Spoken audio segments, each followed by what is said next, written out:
Welcome back to Ask a Teacher. Many English prepositions can be close in meaning.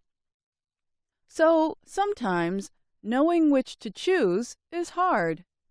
But today's program can help. Here is the question. I would like to know when I should use in, into, on, or onto. Thanks.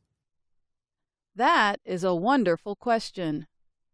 Today I will explore just two of those words. In a future program, I can talk about the other two.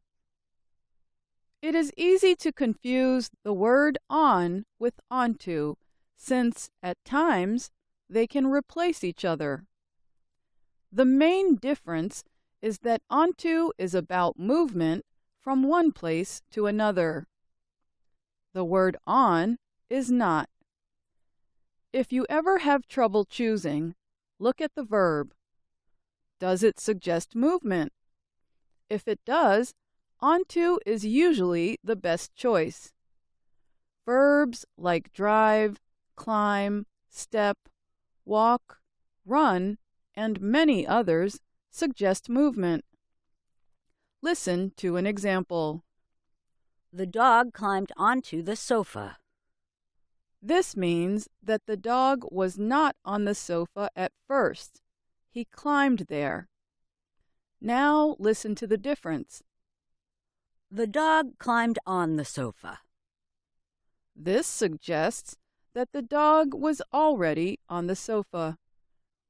Maybe he was moving around on it. That is probably not what the speaker wanted to say. Here is another example.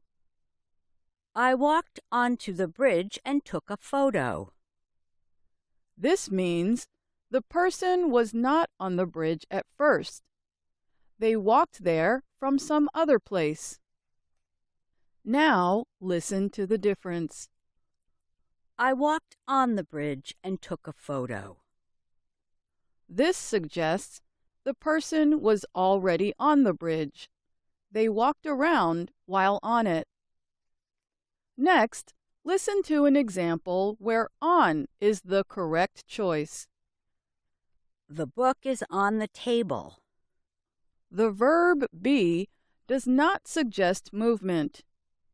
The book is already there. Therefore, you cannot say the book is onto the table. With a few verbs, such as put, you can use either word. Here is an example.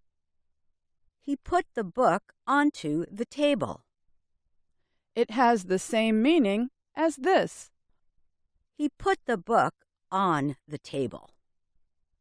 Onto is technically right, but on usually sounds more natural with put in speech. And that's Ask a Teacher. I'm Alice Bryant.